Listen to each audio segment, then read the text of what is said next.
espetacular, um aprendizado. Hoje são grandes gestores e com potencial sempre de melhorar.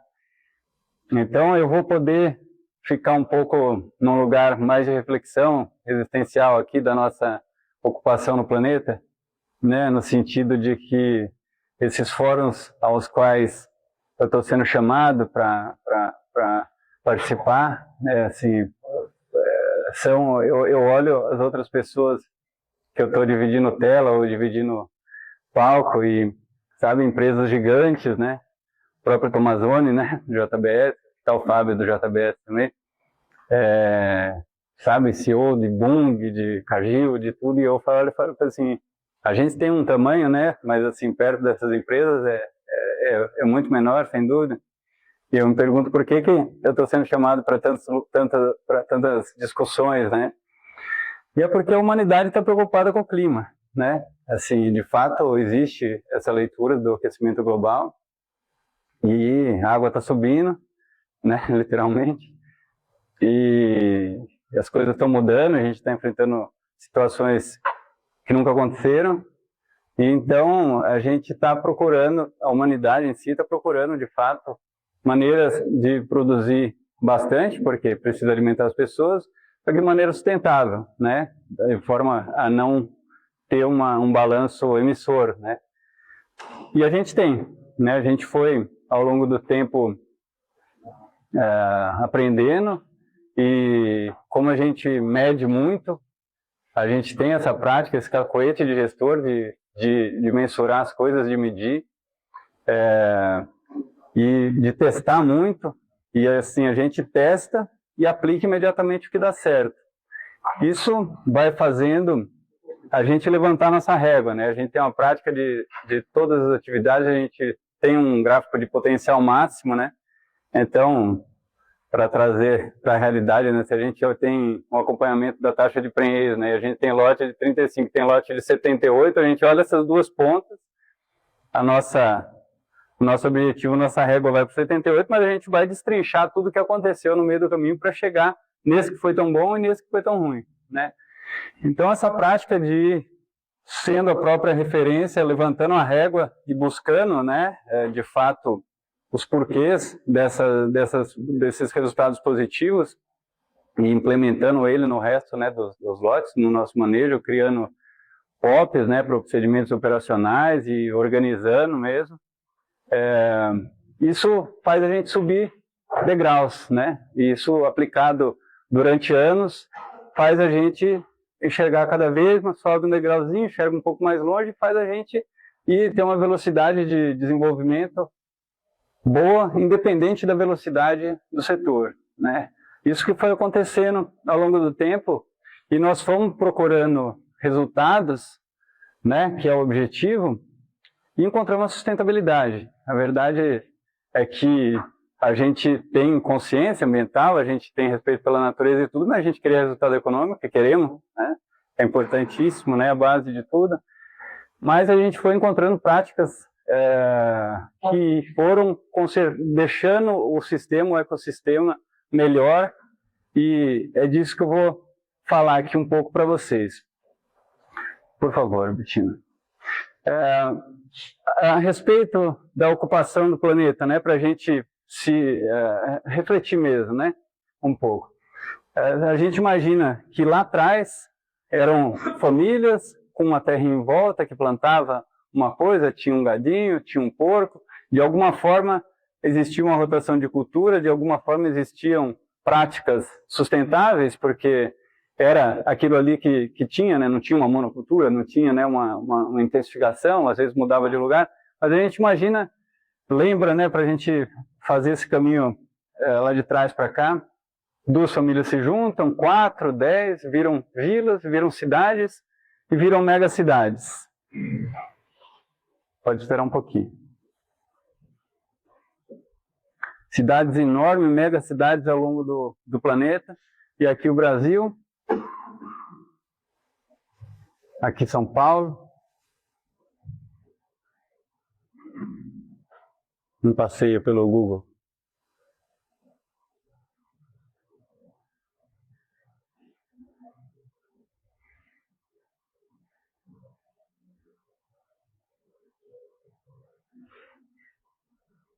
Podia ter uma musiquinha, né? Assustador, né? São Paulo. Eu moro em São Paulo, minha família mora em São Paulo, apesar de viajar bastante. É a base, né? Apesar de ficar bastante aqui, ficar bastante no Mato Grosso, é a base. Então, me coloco aí nessa selva de pedra, como exemplo. Eu pus São Paulo de propósito. Pode ser, passa, por favor, Betina. Podiam ser qualquer uma dessas cidades e tem, é o jeito que a sociedade se distribuiu, né? São Paulo tem 12 milhões de habitantes, ocupa 152 mil hectares, e esses 152 mil hectares não produzem alimento, né? Porque está com prédio, está com gente, está com um monte de coisa. Da mesma forma que a sociedade se organizou em grandes cidades, precisou organizar o campo em grandes campos de produção de alimento para abastecer as cidades, para abastecer as outras profissões, a profissão, os professores, os advogados, todas essas outras profissões importantes que existem e que não são produtores de alimentos. Para a gente ter uma ideia geográfica, para abastecer essas 12 milhões de pessoas, a gente precisa de 551 mil hectares. Então a gente precisa de um baita de uma área de campo para abastecer as pessoas que estão morando na cidade. Essa reflexão é para a gente lembrar que a gente está no mesmo barco, né? Para a gente lembrar que assim, eles são os principais clientes do campo e o campo existe para isso, e ao mesmo tempo eles são responsáveis pelo campo, assim como nós, de alguma forma, somos responsáveis pela existência ali, né, dessa organização, né? Estamos no mesmo barco, né? Não existe nós e eles, essa ilusão de segregação que a gente vive, né? Assim, um apontando o dedo para o outro é uma coisa que não faz o menor sentido, porque, passa por favor, nós ocupamos o planeta. E nós percebemos o planeta como um organismo vivo, né? E a gente é responsável por ele, né? Se a gente pensar, cada espécie tem seu papel no globo, né? No planeta. E são papéis positivos, né? E a gente não pode concordar da gente estar tendo um papel negativo, certo? Essa é a Fazenda Roncador hoje. Ela, nos anos 2000, ela ocupava 152 mil hectares, teve cisões e tal, hoje ela é 53 mil hectares. Com 152 mil hectares, nós produzimos 7 mil toneladas de alimentos. Hoje, com 53 mil, a gente produz 72 mil. Tá? A gente está falando ali em cima, em torno de 15, 20 mil cabeças de gado, e aqui embaixo a gente está falando de um abate desse ano de 50 mil cabeças, mais 1.200.000 sacas de soja que já foram colhidas. Para a gente ver que essa parte de condição de aumentar a produção é uma realidade. Tem muita terra, como era a fazenda lá atrás. A gente entende e percebe a fazenda como um organismo agrícola vivo, e para manter esse organismo agrícola vivo, a gente precisa, para manter esse organismo agrícola vivo saudável, a gente precisa cuidar desses 3 pilares, né? A sustentabilidade econômica, como a gente estava falando, não tem vergonha de ganhar dinheiro, é importante. A gente precisa estar forte, precisa estar resiliente, para a gente poder tocar mais coisa, ampliar, poder investir, poder pesquisar, poder tocar o barco, poder pagar bem as pessoas. A gente precisa da sustentabilidade social. As pessoas são o principal ativo da companhia, sem dúvida, não é a fazenda, não é os equipamentos, não são os animais, são as pessoas, sabe? Não existe o CNPJ, existem as pessoas.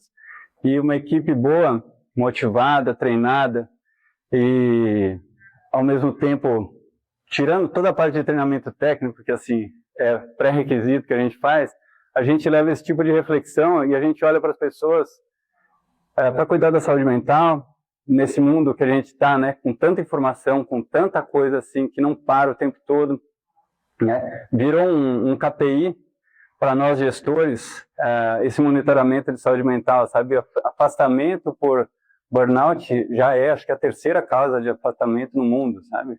Assim, tá rolando, a gente precisa se sensibilizar e a gente precisa tirar esse véu, e a gente tem feito treinamentos em relação a isso, assim, recentemente teve um teatro em cada setor, sabe, que as próprias pessoas faziam, simulando, porque daí no final alguém levanta a mão e fala assim, cara, eu estava passando por isso e tal, para mim estava difícil, e aí a gente sensibiliza todo mundo, porque não tem uma solução, né? A gente precisa que as pessoas umas amparem as outras, né, nessa condição. entre muitas outras coisas, e essa reflexão e essa tentativa de trazer essa consciência de como a gente está atuando no planeta também, pessoas conscientes cuidam com muita naturalidade da parte econômica e da parte ambiental. Quando a gente fala da parte ambiental, a gente não está falando só de ter metade da área em reserva, não está só falando da onça que abate 1000 cabeças por ano na fazenda. 1000 cabeças porque caiu, porque antes era mais, né, Diego? A gente está falando também de um sistema regenerativo que fixa carbono no solo, que produz bastante alimento, que resgata o ecossistema, no sistema produtivo, um ecossistema parecido como é o da floresta. Né? Tá com o dedo quente aí, gente.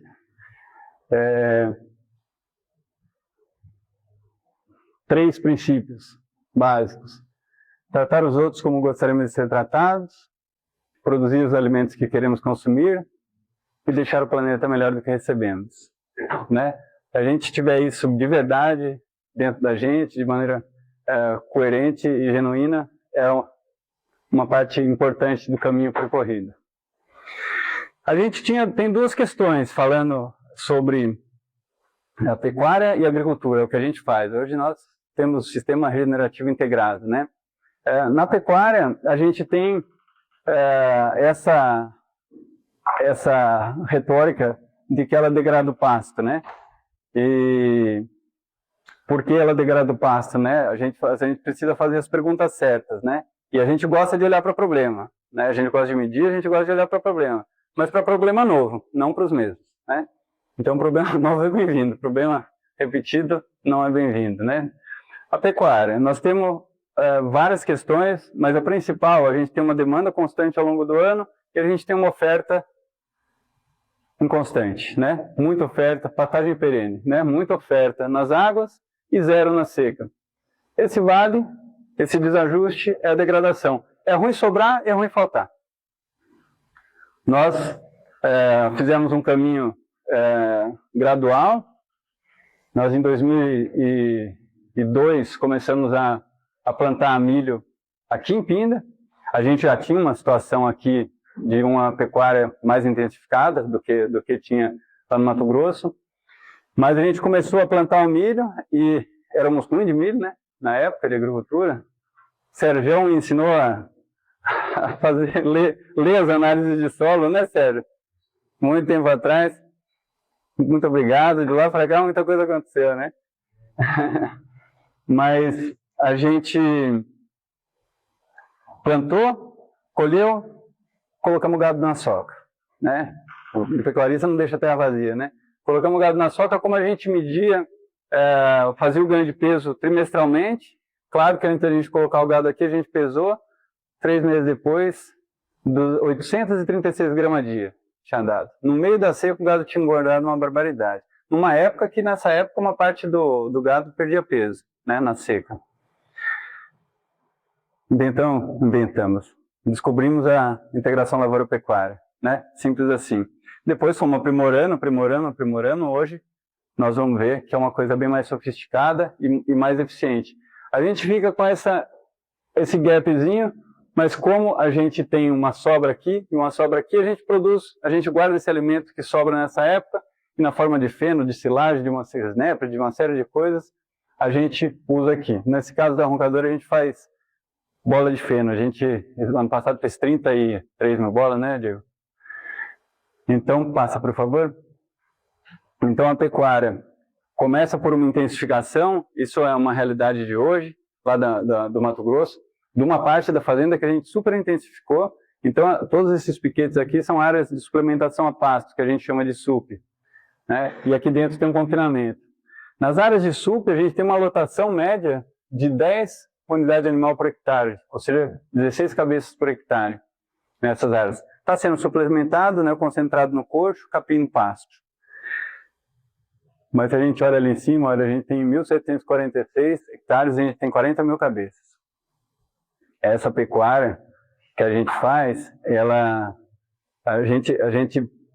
não existe, não tem uma terra, a nossa pecuária não tem uma terra mais fraca do que a terra da agricultura, né? O nível de fertilidade das áreas de pecuária tem que ser tão bons quanto das áreas da agricultura, porque assim, eles produzem tanto quanto, ou mais, dependendo da situação, né? Um hectare desse está produzindo muita coisa. E assim, a consciência, né? Onde tira não põe acaba, né? Essa ideia de formou lá, vamos colocar no boi e vai para sempre, não é assim, né? A gente nos anos 2000, a gente estava com 80% da fazenda degradada, né, no Mato Grosso.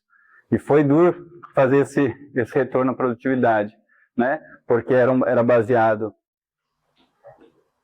tem muito mérito, foi tudo feito, né? A vida é um aprendizado, mas né, era um modelo de pecuária de ciclo completo, em que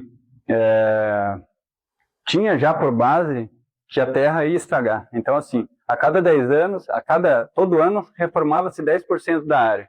Era assim, então, meu avô falava assim, quando chegar em 10 anos, estou com a fazenda nova. Só que lá, esses 10 anos viraram 8, viraram 7, viraram 6, e quando a gente viu, a fazenda estava com bastante área degradada, né? Porque esse desajuste entre taxa de oferta e taxa e a demanda, né? A taxa de ocupação, faz isso. Passa, por favor. Foto simples, né? Planta soja, colhe com colhedeira, planta capim, colhe com gado, né? E já reparando aqui na cobertura de solo, para a gente lembrar. Por que a seca virou o momento mais fácil para nós, né? Na pecuária? Porque durante o período das águas, a gente tem um rebanho de 70 mil cabeças, no período das águas ele está concentrado aqui em quase 11 mil hectares, sendo que nessa época o Varjão, que tem 2 mil hectares de Varjão, está cheio d'água, né? Então, assim, é isso menos 2 mil, na verdade, né? Então, assim, essas áreas têm que ter um nível de suporte, uma capacidade de suporte, uma fertilidade super alta, porque assim, é uma taxa de lotação alta, né? Mas, quando entra a seca, a pecuária ganha toda a área que estava com soja para andar, né? E nessas áreas a gente está numa condição de fertilidade espetacular. A soja, vou falar de todos os benefícios, né? Mas a soja fixou nitrogênio biologicamente, uma série de coisas, são terras super corrigidas, com potencial. A hora que bate água no chão, o capim vem preto, vocês vão ver fotos daqui a pouquinho. E a gente ainda faz feno, milho, né? Dependendo do ano. Faz mais milho ou menos milho, né? Se tiver barato a gente compra, se tiver caro a gente produz. E tocamos assim o barco. Depois todas essas áreas ainda vão para a pecuária, né? Porque você colhe o milho e bota o gado, colhe o feno e bota o gado. Essa é a rongadora. Passa, por favor. Essa é a mantiqueira, tá? São Pedro da Mantiqueira, aqui em Pinda. Tá? Outubro, setembro, a condição é essa. Esse é o mapa desse ano. Esse ano a gente planta esse resto aqui, vai para 1.200 hectares de soja. A colheita desse ano foi de quase 1.000. Outubro a fevereiro, a gente está desse jeito. Antigamente a fazenda era toda de pecuária. Começamos a jornada ali em 2002. Passa, por favor. Fevereiro a junho, safrinha. Isso aqui é uma área de suplementação a pasto, essa azul.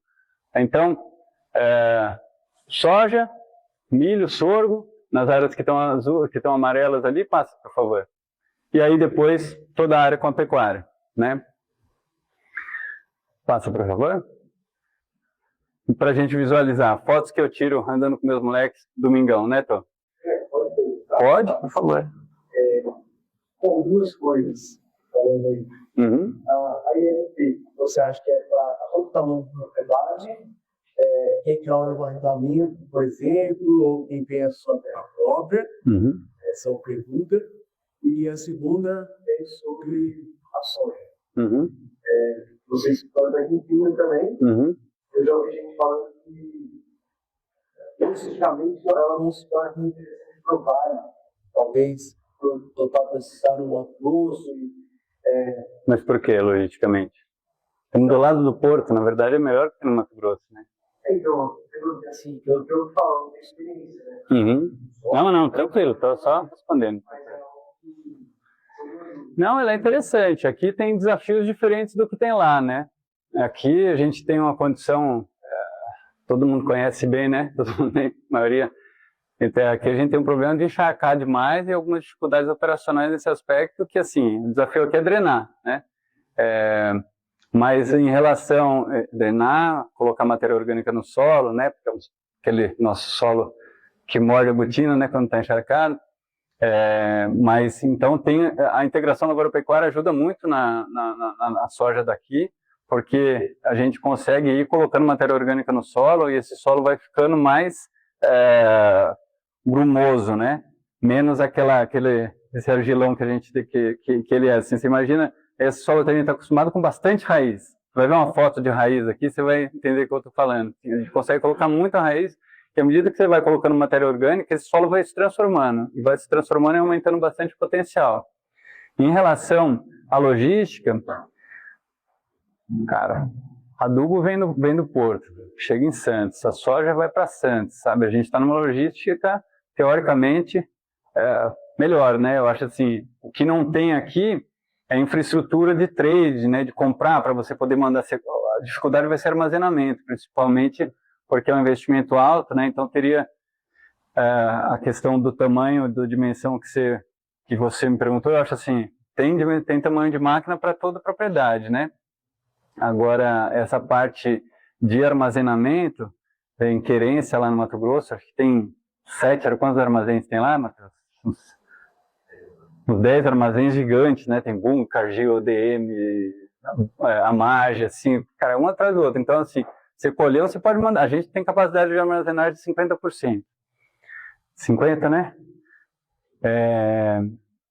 Agora é ótimo que eu possa ir utilizando a minha equipe. Mas se apertar, ou se a gente aumentar, a gente pode colher e mandar direto para a cidade, que eles têm capacidade de engolir, né? Aqui você teria essa questão, acho que essa é uma questão importante, né? Porque tem que ter secador e soja. A soja é diferente do milho, né? A soja é assim, cara, às vezes você vai o período inteiro bem assim, chega na colheita, se você tiver algum problema na colheita, de um potencial de 70, você perde 20 sacos assim, em 2 semanas, se você não conseguir colher, né? Se não tiver capacidade operacional. Ela precisa de um dimensionamento operacional bem sério, né? Acho que o desafio é mais esse, tanto na parte de logística para armazém, para secagem, e colheita e secagem. Acho que a produção não é tanto. E a venda, ela paga mais do que paga no Mato Grosso, porque está do lado. De nada. Então, soja em outubro, soja em janeiro, encerrando o ciclo. Milho plantado em fevereiro, já junto com o capim. Colhemos para silagem esse ano aqui, o capim já está embaixo desse jeito. E no meio da seca, pode passar, por favor, em julho, tem essa condição aqui. Parece que choveu, parece que a gente está no verão, né? O gado entra e fica até setembro. Nessa situação aí, a gente tirou, aí é uma foto lá do Mato Grosso, a dimensão maior, né? O gado sai, dá uma rebrotinha, a gente desseca e começa o ciclo de novo. Certo? Essa soja do cedo que a gente faz 3 safras. A soja mais tardia um pouquinho, tardia não, né? Tudo é ciclo curto, mas a soja que planta um pouquinho mais tarde, a gente entra direto com o capim, né? Então, quando ela entra no R7, a gente joga capim de avião, no Mato Grosso de avião, aqui de drone. Aqui a gente está usando drone pra caramba, especialmente porque é muito molhado, né? O pulverizador estraga demais, assim, a gente está usando drone para aplicação. Tem áreas que a gente fez só com drone, só usando o pulverizador para dessecar. Então, assim, drone é uma tecnologia para a gente olhar aqui para a nossa realidade do Vale. E é legal, funcionou, está funcionando. A gente pretende, na linha do tempo, fazer todas as operações pós-dessecação não dá, mas pós-dessecação, fazer tudo de drone. Estamos, inclusive, comprando um para nós. A pergunta dele, professor, você acha que o VAR, se a área de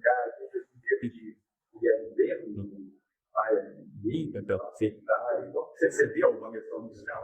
Um módulo, né?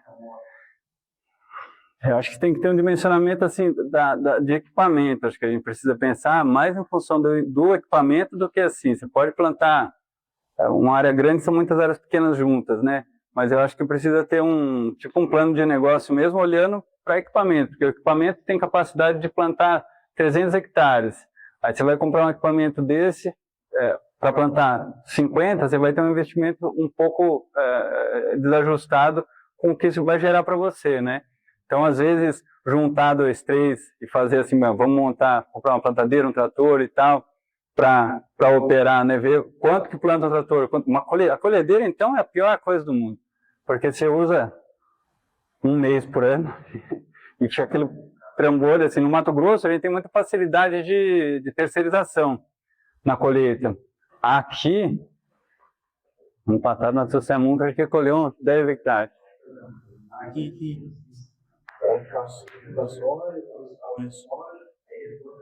Essas fotos eram de pinda. Era daqui. É rosiziense. A maioria é rosiziense que a gente usa aqui. Lá no Mato Grosso a gente fez também bastante rosiziense. A gente fez já um tanto bom de Mombatz. Esse ano a gente fez o Miyagi, que é uma evolução do Mombatz praticamente, né? Assim, aí você tem que tomar cuidado para não entocerar, porque senão na hora de plantar de novo você tem problema com a plantabilidade, né, das toceiras. Aí tem que plantar, planta também, mas aí tem que ir devagar. Conversão de salvamento. A Decumens vai... Bota 2 fotos, por favor, Bettina. Aqui, essa aqui, é aquela mesmo, uma para frente. Essa aqui, ó.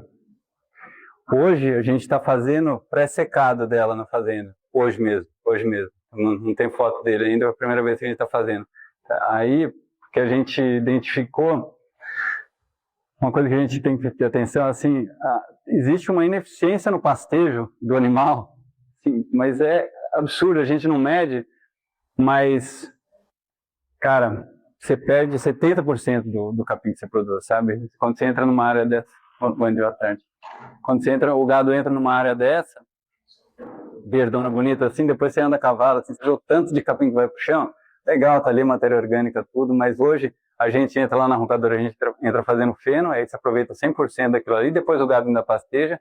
Aqui a gente fazia silagem, agora a gente está hoje fazendo um pré-secado dessa área. Então assim, você faz alimento para tipo, 1,6 unidade animal por hectare, com um corte pro ano. É um absurdo. São números assim assustadores. Então tem um potencial de evolução no nosso negócio muito grande. Vamos lá. Os campos de feno, nós estamos falando, está aqui a rosiziense recém-cortada. Com o jeito que ela está aqui, ela ainda rebrota, depois a gente ainda passa o gado, porque a gente vê muitos benefícios na passagem do gado, né? Benefícios da integração lavoura-pecuária, né? Olha, dentre as práticas regenerativas, acho que a primeira para a gente marcar é plantio direto, né? Plantio direto para nós no Brasil é uma coisa muito comum, mas por aí tem muito plantio convencional ainda, né? Mas plantio direto, cobertura de solo, acho que é a número 1, né? A 2, a integração lavoura-pecuária. Benefício do sistema, fixação biológica de nitrogênio, né? Nitrogênio, além de ser um emissor de carbono e ser um custo, né? Você consegue fixar, a planta produz para ela e ainda deixa uma quantidade significativa no sistema. Então, para a gente começar a reparar também o que é uma lavoura regenerativa, né? Antigamente a lavoura boa era a lavoura com tudo morto, né? Só a linhazinha lá de soja, o que aparecia você tinha que matar. A gente gosta de ver esse ambiente meio de floresta aqui, né? Tem o esterco do boi passou, tem a joaninha, tem a vespa, tem o cogumelo, que é a vida no solo, tem a minhoca.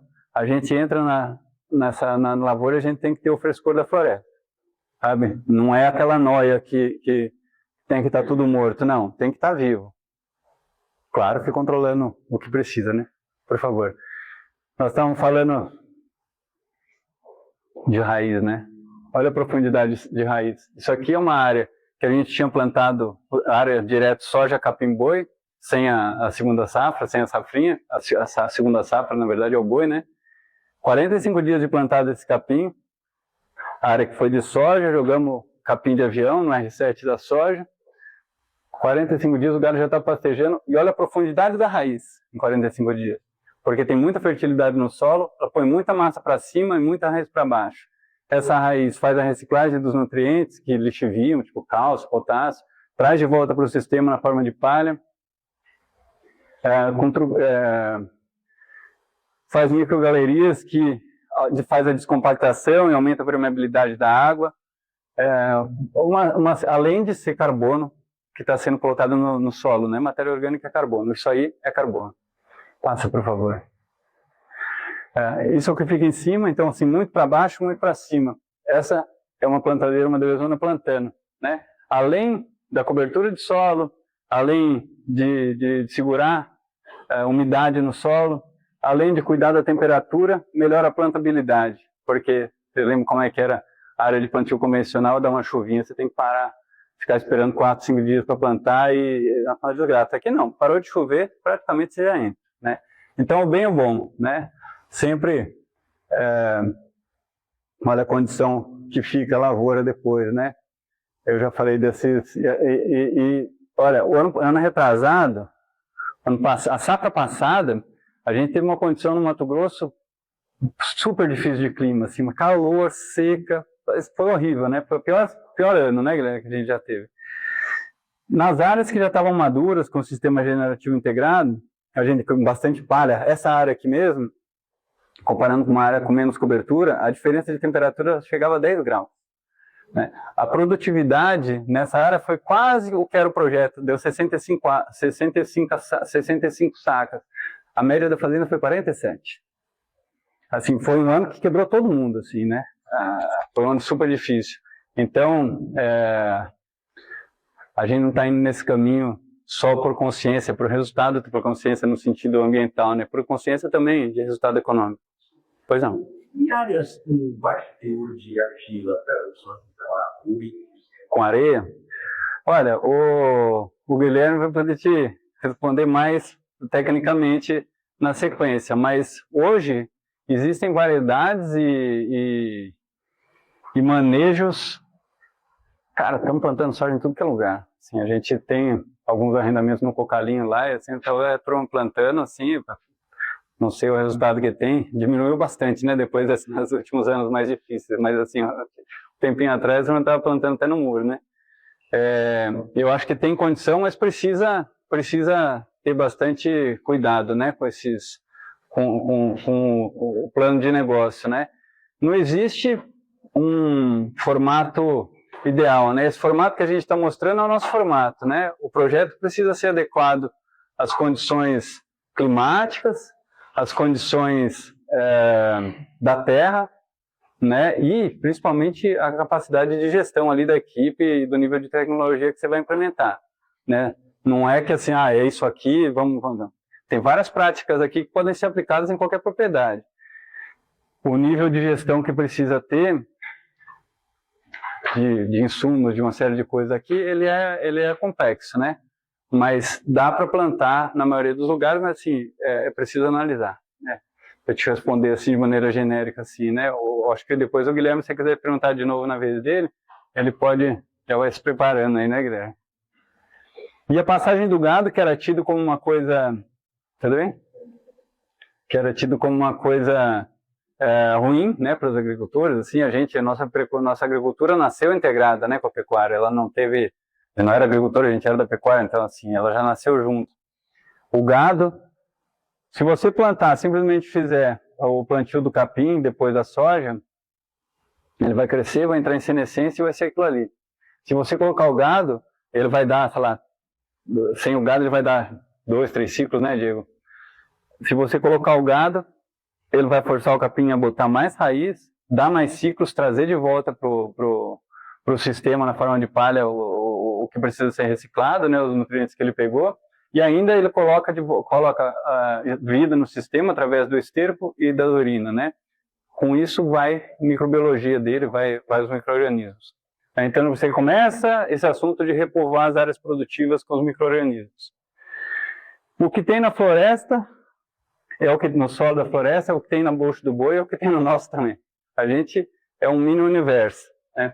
Aí, essa evolução aqui da soja aqui de Pinda, para a gente ver na produtividade área, esse ano a gente plantou aqueles 1000 hectares ali, vai mais um, por favor. Aí a gente fala assim, bom, a fazenda que ela era só de pecuária, era tudo verde, de repente tem 1000 hectares que você está plantando soja.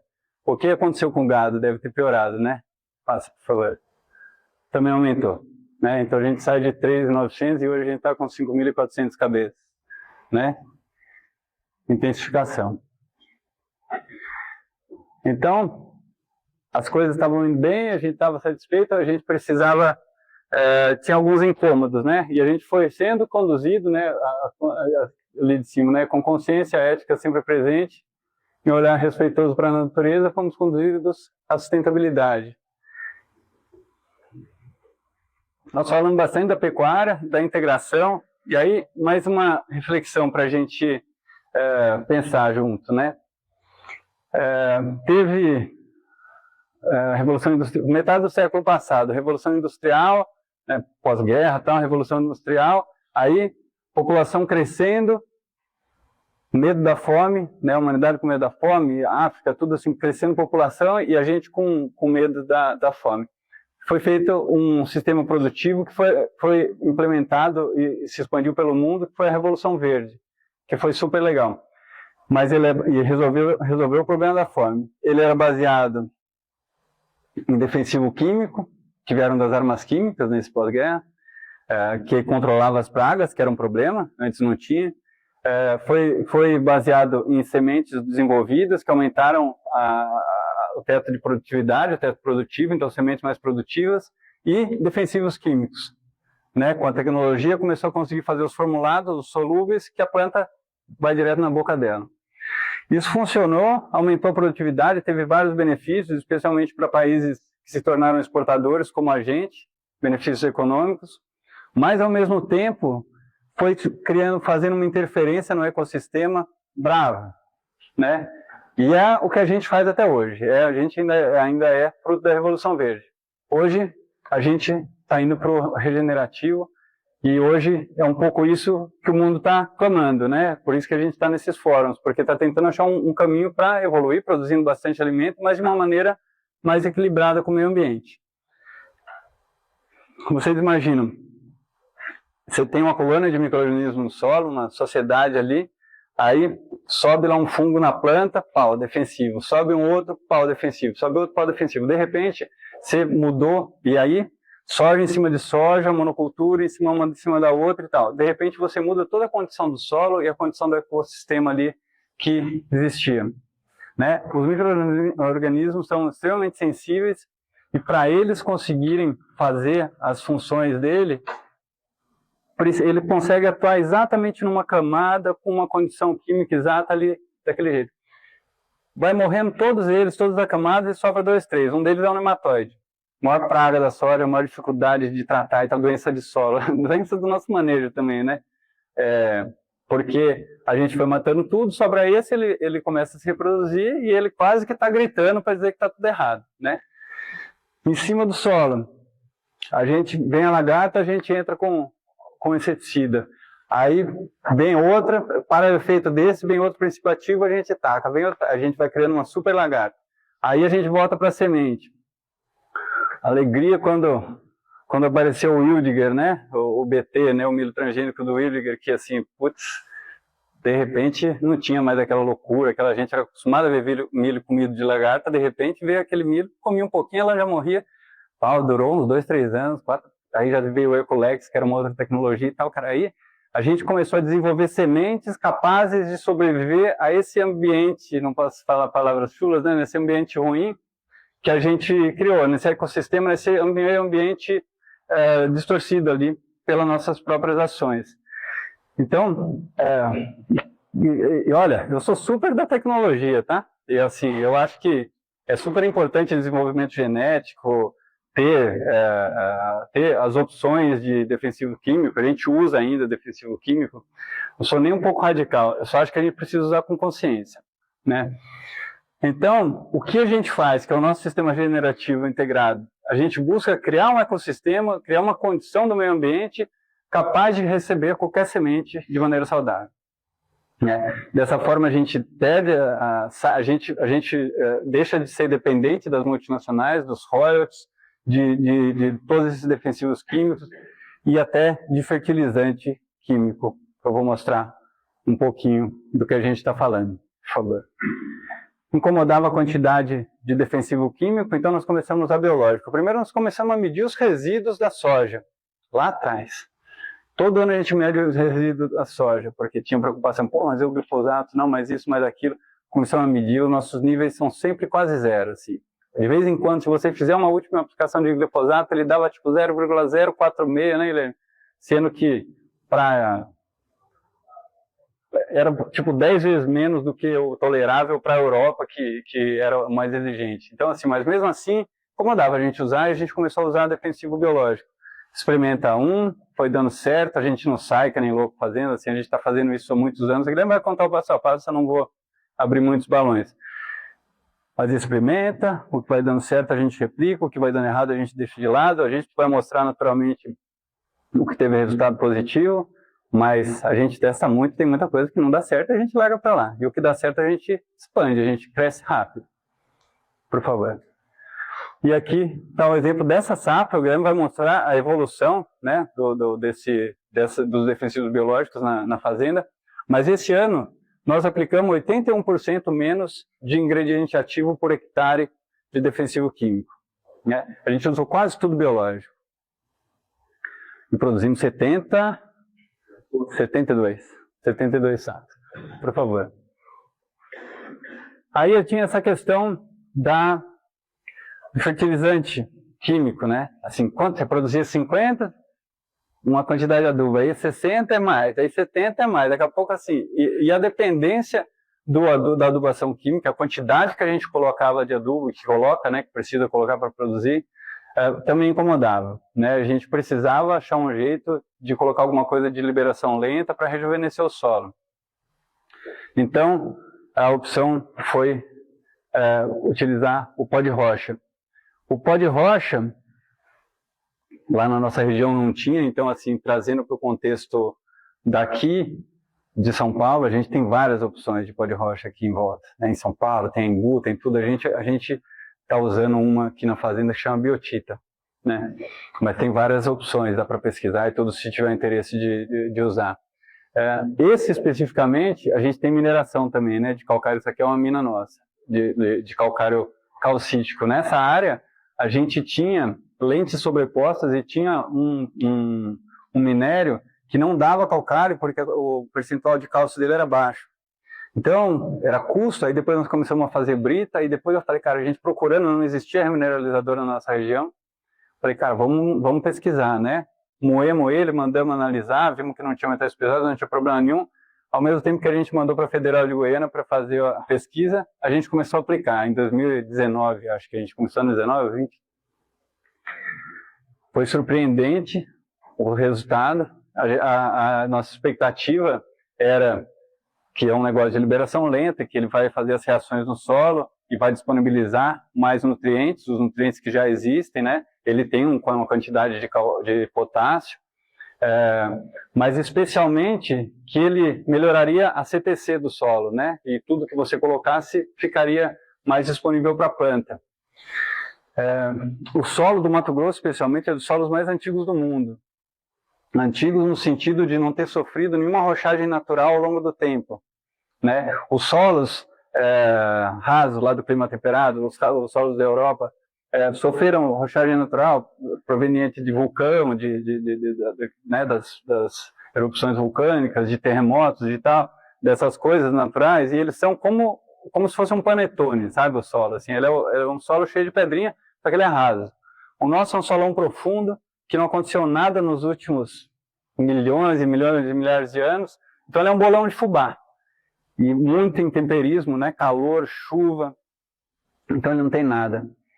Quando você coloca o pó de rocha, por isso que a gente fala que a gente rejuvenesce, porque todo solo um dia foi rocha, né? Quando você coloca um pouco de rocha nele, você meio que volta ele no estágio anterior. E isso vai tendo algumas coisas, alguns nutrientes que vão liberando ao longo do tempo. E equilibram as cargas negativas e positivas do solo, também conectando fazendo algumas ligações que depois, quando você coloca o fósforo, ele não se liga, por exemplo, e fica disponível para a planta. Mas nesse caso, passa por favor, a gente teve uma resposta de produtividade absurda, assim, desde que a gente começou. As duas primeiras safras sempre produziram, somando no mínimo 10 sacas a mais do que a área testemunha. Não era expectativa, mas número é número. E a gente, deixa ali, por favor. E a gente começou a pesquisar os porquês, e hoje a gente está com a turma da Exalc, procurando, entendendo o que está acontecendo na Alex, que é uma incubada da Exalc, com o professor Thiago e tudo, porque a gente primeiro focava nos macros, né, no potássio e tudo, mas depois a gente foi pesquisar e a gente viu que quanto menos cálcio, mais micronutriente ele traz. E esses micronutrientes são o ouro para a parte biológica do solo. E são difíceis de colocar, onde não tem. Mato Grosso é super pobre de micro. Quando hoje a gente começou os experimentos com 5, era o professor Éder que falou, né? Ele falou assim, coloca 5 numa área e na outra você vai colocando 1 por ano e vai medindo o resultado, né? O de 5 foi muito melhor, o de 1 por ano a gente parou de fazer. Agora, o ano passado a gente fez foi mais de 10 mil hectares, né, Guilherme? A gente fez 3,6 toneladas por hectare. Aí a gente já entrou numa capacidade de análise e a gente faz especificamente o que vai ser bom. Mas é de 3 para cima, né? O pó de rocha é bom, mas a planta não absorve ele direto. Então, a gente entrou numa outra seara, que é repovoar as áreas produtivas com os micro-organismos da floresta.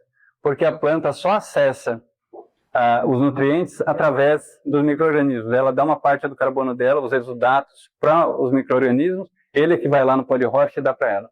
Então, vejam como a gente começa a voltar para o que é a floresta. Hoje em dia, a natureza é a guia, a floresta é a referência, sabe? A gente entra na floresta para ver as coisas hoje em dia.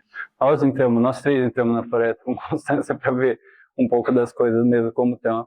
Não é demagogia, é verdade. Então a gente começou a fazer a sopa de floresta, que hoje a gente faz análise metagenoma das áreas, de algumas áreas específicas, a gente aprendeu a procurar onde tem mais. A gente leva para esses compostos nessas áreas, parece uma horta de micro-organismo, né? Uma horta de vida, para eles se reproduzirem. Esse é o estágio reprodutivo, os cogumelos. A gente fica cuidando de temperatura, a gente coloca comida para ele, né? Que é silagem, um substrato, um esterco, uma série de coisas. A gente faz uma criação de micro-organismos. Depois que está pronto, que a temperatura, fica cuidando da temperatura, revolvendo e tal, molhando um pouquinho, tem uma receitinha, né? Depois ele vai para os tanques de multiplicação com cheiro tipo de cerveja, sabe? De fermentação. E essa é a cauda do nosso pulverizador.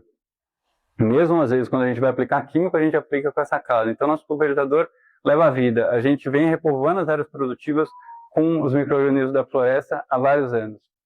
Por favor. Não basta só isso, né? Para ele sobreviver, você tem que ter cobertura de solo, você tem que ter todas as outras ações que a gente estava falando, né? Porque o que a gente quer ver é isso, né? Um meio ambiente que parece a natureza, né? Você vê, não parece um solo de floresta com bastante, né, folha e tal. Os cogumelos, que aí eles começam a aparecer sozinhos na fazenda. Naturalmente eles começam a aparecer. Esse ano, aqui na fazenda, na hora que apareceu, o ano passado, na safra retrasada, tinha aparecido um fungo, e aí a gente aplicou um defensivo biológico para combater ele. Esse ano, o MIP identificou que ele apareceu de novo, só que o inimigo natural já apareceu sozinho, assim, coisa que deixa a gente mais feliz, né? Você faz por sobrevivência aqui ou você faz só em uma? Em cada uma. São com a terra local, terra da mata local, né? Eventualmente você pode levar de uma, se tiver algumas coisas que você quer levar de uma para outra, eventualmente você pode fazer, mas normalmente o que você precisa você tem em casa. E o confinamento, né? Que era um problema, os dejetos do confinamento, né? Inspeção sanitária e tal, o que faz com esse esterco e tudo. E a limonada, né? Passa, por favor. Começamos a coletar, hoje a gente tem capacidade de adubar 5 mil hectares por ano com adubo, a gente planta 20, né, aproximadamente. Então, no começo eu falei, a gente quase que fazia agricultura para poder colocar os bois, né, porque a gente era ruim de milho e bom de boi. Hoje a gente quase que quer fazer mais boi, o Guilherme fala assim, pô, precisa fazer mais adubo, aumenta a quantidade de boi aí, né, Guilherme é da agricultura. Então, assim, hoje a gente quer fazer mais boi para poder ter mais esterco, porque o resultado do esterco é espetacular também. A gente dá comida para os micro-organismos na palha da soja, a palha do capim, a palha do milho, né, que a variedade é importante também pela sucessão de culturas, depois a gente coloca o esterco, então você tem uma condição muito saudável. E hoje a gente industrializou, né, virou uma fábrica de esterco mesmo, que que a gente toca e vai aumentando. Os projetos novos que estão nascendo, a gente acabou de fazer o batismo do projeto de pivô que a gente fez ontem, que ficou pronto ontem, a gente inaugurou, né? Ela estava lá na fazenda, cheguei ontem à noite aqui.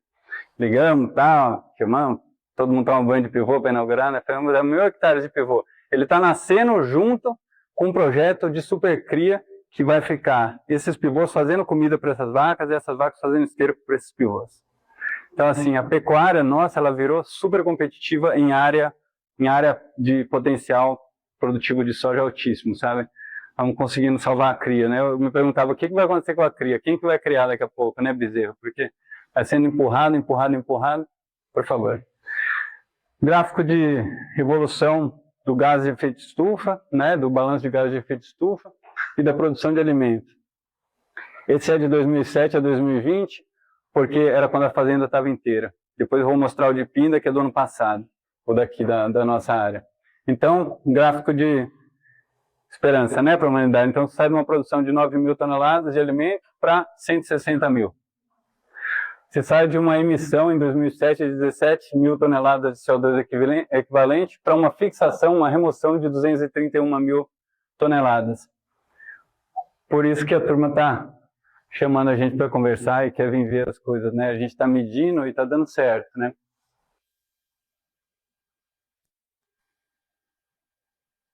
Quero trocar com vocês, assim, e o caminho é aprender o tempo todo, né?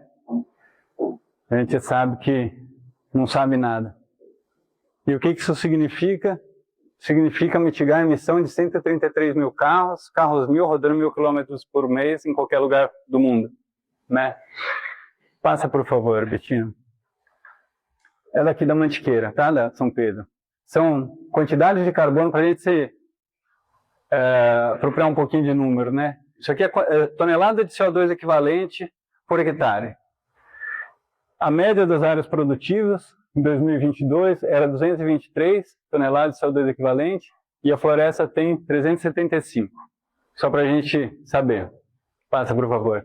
2024, a média de quantidade de CO2 equivalente por hectare. Bota um, por favor. Bota. Passou de 223 para, por favor, 266. Dividido por 2 vai ser quase 21 toneladas de aumento por ano. Vai mais um, por favor. Explicando bem a continha o que é um balanço de gás de efeito estufa. A gente acha que é uma coisa muito complexa, né? Aqui são as emissões. Então, emissão de óleo diesel, de energia elétrica, queima de lenha no secador. Todas essas queimas normais têm nitrogênio. Se você colocar nitrogênio, uma parte dele volatiza, então é considerado também o próprio calcário quando se coloca no solo. Então, assim, tudo que se fez, que emite na fazenda, emitiu quase 7.000 toneladas. 20 toneladas a mais por ano, certo? Que foi a continha que nós fizemos. Desde 2.600 hectares de área produtiva. 54.000 toneladas de CO2 equivalente. Olha o nosso balanço. Aqui, em Pinda. Emitimos 7 e fixamos 54 no solo. Se a gente for considerar também o que a gente produziu de soja e de capim, transformando soja e capim em CO2 equivalente, né, em carbono, tem mais 23. Então, assim, se a gente não quisesse considerar o do solo e quisesse fazer só essa conta também seria fixador. Pode passar, por favor. E aí, uma última pesquisa, né, que a gente está fazendo lá no Mato Grosso com a Universidade do Kansas, com um pesquisador que chama Chuck Rice, é Nobel de Solos, um cara super legal. Estamos lá com a pesquisa já indo para o segundo ou terceiro ano. A gente, à medida, a gente está fazendo análise de ciclo de vida, a gente está fazendo a evolução do carbono também lá, né, o balanço e tudo isso. Só que aí a gente fala assim, o carbono ele é medido, aquela sistemática do balanço da roncadora é um protocolo que chama GHG protocolo. Mede 30 centímetros de profundidade só, a quantidade de carbono. A NEG, densidade e tal, 30 centímetros. A gente viu aquela foto que eu tenho 1,82, aquilo lá tem 2 metros e tanto e está com raiz até lá embaixo, né? Então nós quisemos medir em 2 metros de profundidade. E ele topou. Vai mais um, que eu acho que é mais... Pois não. Como que é feita essa compensação? Não, cara, é no sistema produtivo, é no solo da área produtiva. Você está produzindo bastante, como a gente vai colocando mais matéria orgânica no solo, mais ele vai ficando adensado de matéria orgânica, na verdade, assim, e menos compactado, você vai botando como se fosse colocar palha para dentro. A matéria orgânica é carbono, você está aumentando a quantidade de carbono e ele está descendo. A gente faz as trincheiras todo ano, o solo está pretejando de cima para baixo. E ninguém sabe até onde vai. Nem os pesquisadores sabem, só que a gente entra dentro da Terra todo ano. Tem um monte de foto da evolução disso. Assim, a gente entra, a gente vê, a gente não acha que vai parar. Qual que é a proporção hoje de fazenda, por exemplo, no Brasil, trabalhando nessa foto? Porque assim, vocês são uma referência, mas qual que é o gap que a gente tem em sempre falando país sustentado em geral? Quantos podem fazer e conseguem fazer isso? Eu não tenho as respostas, né? Mas eu acho, em números e tal, desse jeito, mas eu acho que em relação aos outros países, a gente é o que mais aplica defensivo biológico, a gente é o único país que faz plantio direto em todas as áreas, e a gente tem um potencial de aumento de produção com altas produtividades, com um nível tecnológico e assertividade assim, totalmente fora do comum. Então, assim, acho que a gente não comunica muito bem, e acho que, comparando produção de alimento com outros países, a gente, sem dúvida, é dos mais sustentáveis. E tem um caminho para melhorar mais ainda, né? Pode passar, por favor? Então, a gente estava falando de que... Mais um, Betina, por favor. Mais um. Mais um. A gente estava falando que a métrica que a FAO usa, você só pode aplicar, você só mede 30 centímetros de profundidade, porque se fala que 90% do carbono está até 30 centímetros de profundidade. Está lá nos solos rasos deles, nos solos do clima temperado, nos solos dos outros países. O nosso não, o nosso é aquele solão bolo de fubá que a gente estava falando. No nosso, até 30 centímetros, está aqui, ó, 30 centímetros, 160. De 0 a 2,10 metros, tem 338, por favor, Betina. Ou seja, a gente está medindo metade do carbono que a gente tem no solo. Tá? Isso precisa mudar, né? Parametrização, tropicalização dos parâmetros, né? A gente não pode passar essa régua e ficar sendo desse jeito. É medição, né? Por favor. E acho que aí eu completo. Muito obrigado. A gente tem essa reflexão final, né? Que o passado já foi, que o futuro a Deus pertence, mas que o presente é nosso, né? E é um presente, a gente pode fazer esse caminho gradualmente e melhorar esse caminho que a gente está indo de aquecimento global e tal. Assim tem jeito, que a gente está fazendo nossa parte. E obrigado pela escuta aí.